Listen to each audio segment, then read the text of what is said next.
अब हम पढ़ते हैं बिहारी द्वारा लिखित भक्ति पद दोहे। पहला दोहा है। मेरी बहु बाधा हरो राधा नागर सोए, जा तन की छाई परे श्याम हरित दोते। ये इसका संदर्भ लिखते हैं। यह बिहारी सतसई से लिया गया है और आपकी हिंदी काव्य संकलन से अवतरित है। इसमें कवि ने अपने ग्रंथ के प्रारंभ में राधा जी की वंदना की है। इसकी हम 4 तरह से व्याख्या कर सकते हैं। पहली व्याख्या है, वह चतुर राधिका जी मेरे सांसारिक कष्टों को दूर करें, जिनके पीली आभा वाले गोरे शरीर की परछाई पड़ने से श्याम वर्ण के कृष्ण हरित वर्ण की कीर्ति वाले हो जाते हैं।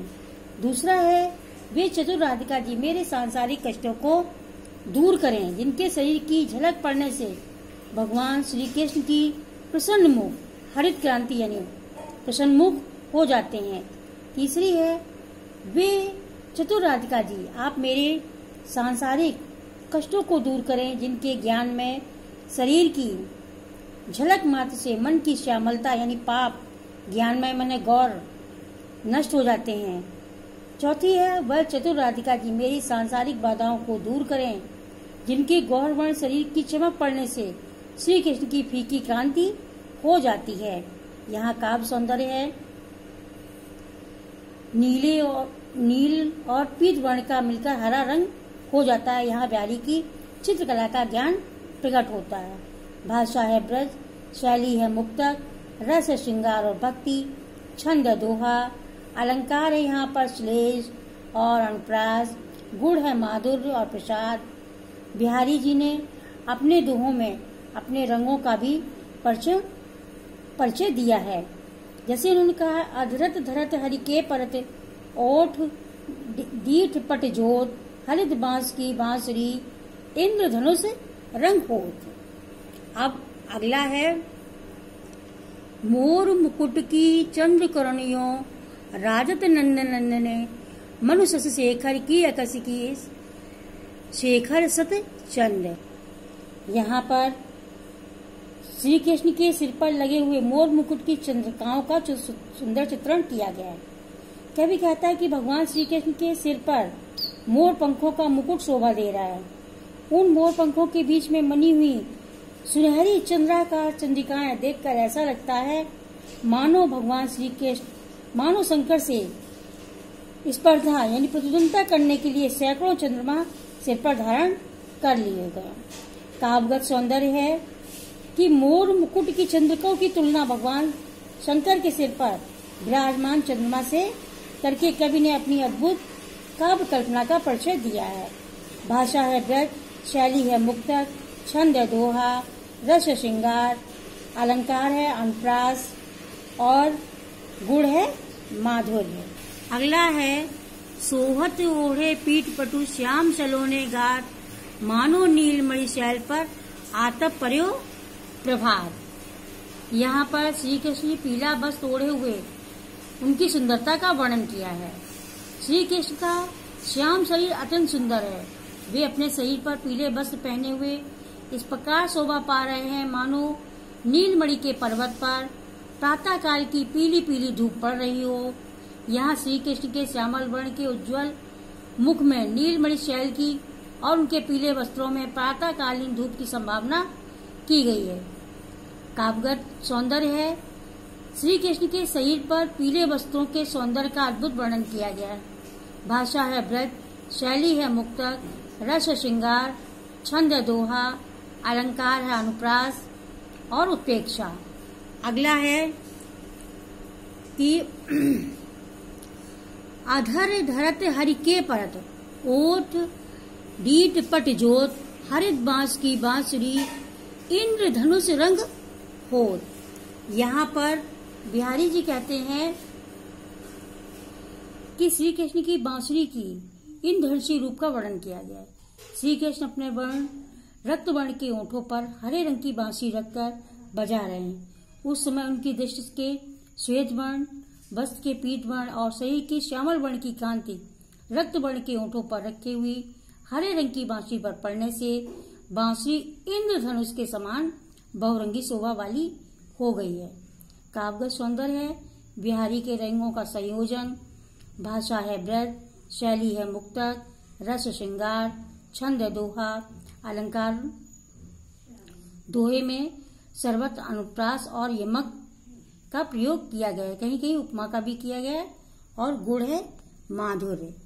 अगला है या अनुराग की चित गति समझे नहीं कोई, ज्यों ज्यों बूढ़े श्याम को रंग त्यों त्यों उज्ज्वल होए। वो कहते हैं इसमें कवि कहते हैं कि कृष्ण प्रेम की मन की मलिनता और कलुषता का दूर कर सकते हैं। कवि कहता है कि कृष्ण के प्रेम करने वाले मेरे मन की दशा अत्यंत विचित्र हो गई, इसकी दशा का कोई नहीं समझ सकता है। प्रत्येक वस्तु काले रंग में डूबने पर काली हो जाती है। श्री कृष्ण के श्यामल वर्ण के हैं, किंतु कृष्ण के प्रेम में मग्न है मेरा मन। जैसे जैसे श्यामल वर्ण में मग्न होता है वैसे वैसे श्वेत यानी पवित्र होता जाता है। यहाँ काव्यगत है, ब्रजभाषा है, शैली है मुक्तक, रस है शांत और छंद है दोहा। अलंकार है ज्यों ज्यों बूढ़े रंग को त्यों त्यों उज्ज्वल हो में श्लेष अलंकार है। गुण है माधुर्य। अगला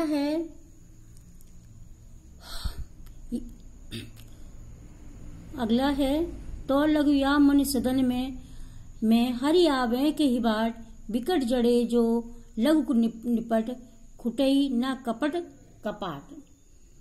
यहाँ पर ईश्वर को हृदय में बसाने के लिए कपट का त्याग करना आवश्यक होता है। इसमें व्याख्या में कहा गया है, कविवर बिहारी का कहना है कि इस मन रूपी घर में तब तक ईश्वर किस मार्ग से प्रवेश कर सकता है जब तक मनुष्य रूपी घर में दृढ़ता से बंद किए हुए कपट रूपी किवाड़ पूरी तरह से खुल नहीं जाते, अर्थात ज्ञान का प्रभाव नहीं आ जाता। जब तक ये सांसारिक भेदभाव या सांसारिक गुणदोष बने रहते तब तक ईश्वर का वास नहीं होता है।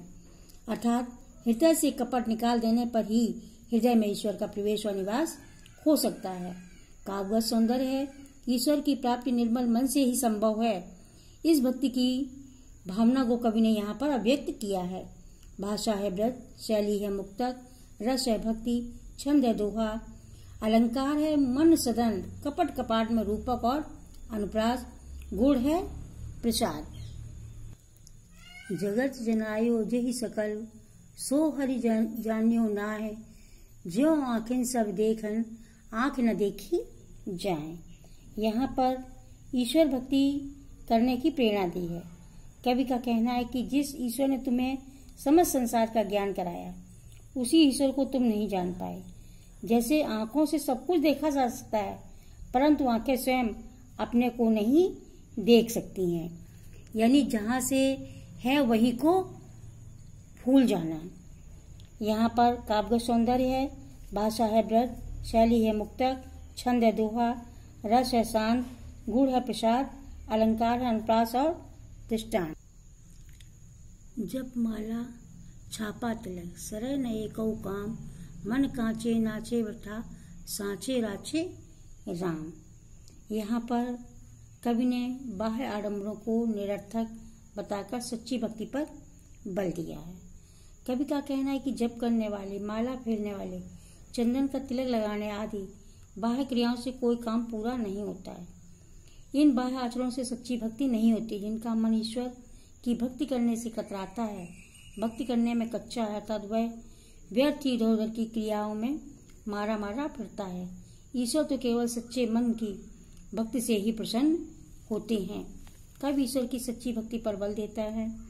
और भाषा है साहित्यिक ब्रजभाषा, शैली है मुक्तक, रस है शांत, छंद है दोहा और अलंकार है अनुप्रास, गुण है प्रसाद।